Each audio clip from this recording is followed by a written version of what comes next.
Okay, I'm going to speak a bit about a subject which, admittedly, I know very little, and I'm saying that from the offset, from the beginning. I know very little about the subject. However, I've had experience of it, and so I know, let's say, the feeling that comes about from being a victim. I'm talking about hacking, computer hacking. Now, a few years ago, I kind of speculated that hackers are all just these geeks who live in, well, they could live anywhere and they just do it for fun. They just like to fuck up people's technology for the sake of it. Over the years, I've found out that it's a little bit more complex than that, and there are different levels of hackers. I understand there's different terminology like white hats, black hats, this sort of thing. I'm not even going to go into trying to describe that because frankly I don't know, but I am familiar that there's different terminology for what sort of hacker they are. Obviously this goes right up to the level of nation states. When you have countries, of course there's a big controversy with North Korea and Sony allegations, counter allegations and so on. But even before that there was counterclaims between the United States and China over hacking, and sources had been traced back to Chinese military installations in Jinan City. And for the Chinese, for their part, say they're also victims, and probably I'm sure the CIA is capable of it. So it's now being used as a sort of weapon of war, bloodless perhaps, but I'm sure it could still cause enormous disruption between nation states, even to the point of knocking off stocks and shares and so on. So this is a real major issue in the world today in terms of how far it can go, in terms of actual covert warfare between nation states. And I say it's bloodless, but presumably if you're knocking off major institutions, potentially it could cause disruption, which could cause, I guess in some circumstances could probably cause death, because if we're talking about weapon technology, and I don't know, I mean with the technology that is out there, in theory I guess you could say that a hospital could have its generators cut off by hackers, then kill off patients and so on.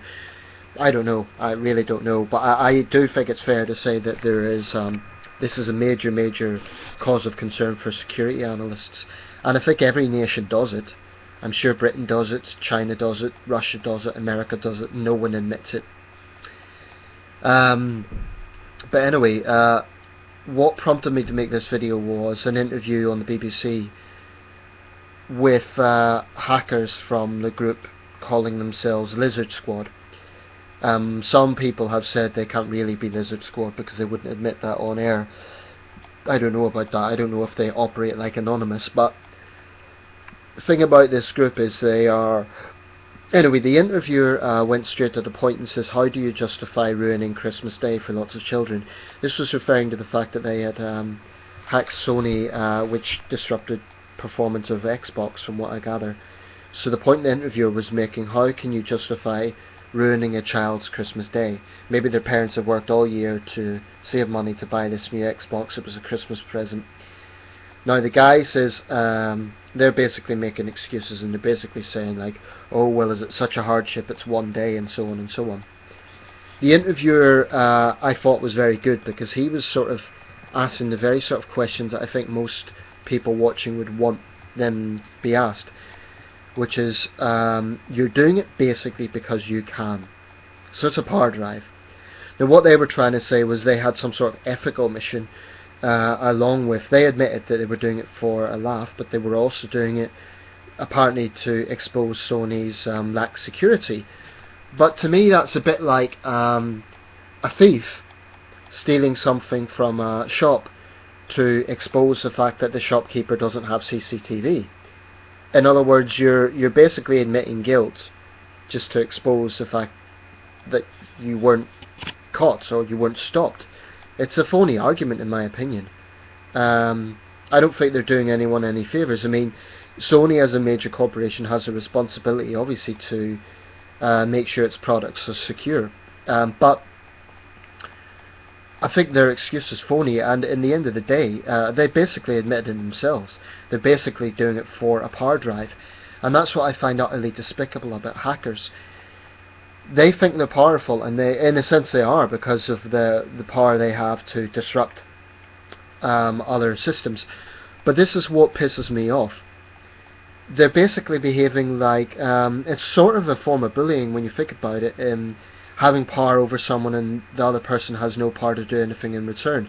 I mean, we constantly have to update antivirus software, and then it's constantly, then new viruses are emerging, and I just cannot understand the mentality of someone who gets their kicks and their hobby from disrupting someone else's life. I can't understand that. And it isn't a minor inconvenience, because we do rely on computer technology a lot. I mean, I know for a fact if this was to be conked out for the next few days, it would be a major problem for me.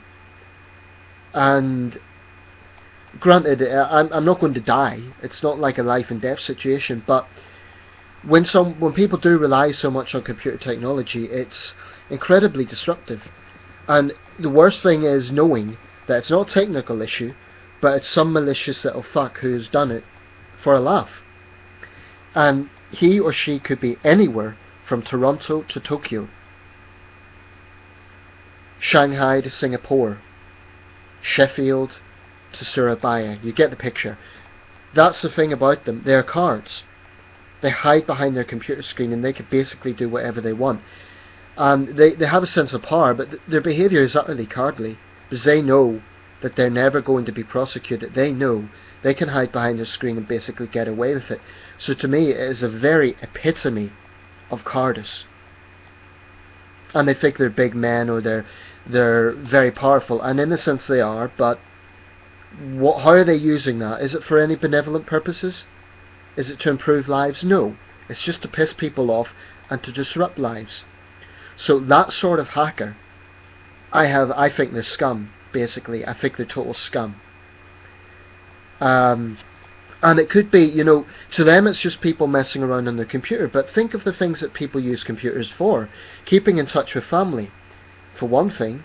Maybe someone's waiting for a very important message. It could be a whole range of different things. I mean, granted, it is also, we use computers for entertainment, for playing games on Facebook and so on, but people also use computers for important reasons. And if some hacker messes up your system and you can't do anything with it, and maybe you've missed an important message, or you're waiting to hear from family, say for example you're in another part of the world, and you're waiting to use Skype or another internet-based service, and you can't use it because a hacker has messed up your system. There's nothing ethical about that. It's just outright cowardice, and it's just despicable behaviour. Now, I know there are hackers who say that their behaviour is ethical because they're maybe exposing a corrupt organisation, or there's some sort of whistleblower. Now, that's different, and I can understand that technology can be used in those sort of ways. But what I'm referring to is the hackers who basically target private individuals. I'm not talking about hackers who are targeting big companies, and even as we see, even targeting big companies has a trickle-down effect on the consumer. So this isn't, a case of targeting powerful governments and powerful military installations, although that does happen. Ultimately, it is Joe Average or Jill Average on the street who pays, and it's just, I cannot understand the mentality of someone who gets their kicks out of that, and it says a lot about their personality. It says that they're vindictive little shits, basically.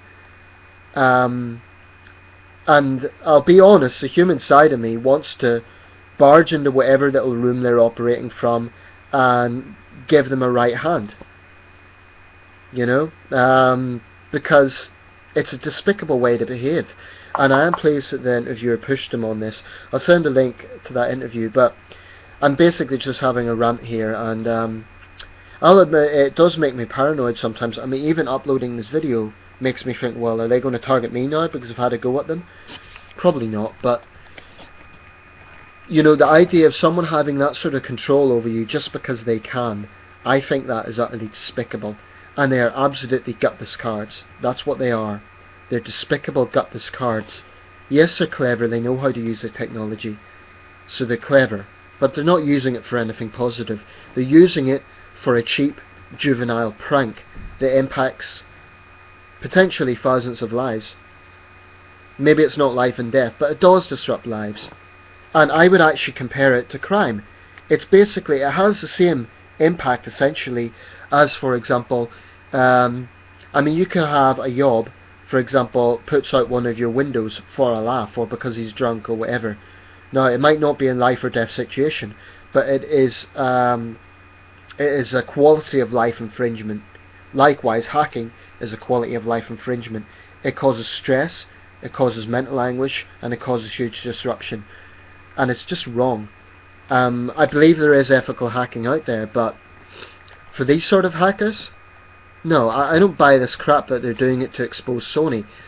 What I believe is they're doing it for a cheap laugh, and they're using that as an excuse. So, I really have nothing but disgust at people who do that, and they must lead a very, very hollow life if they need to feel good by disrupting other people's lives just because they can. Losers. Absolute losers.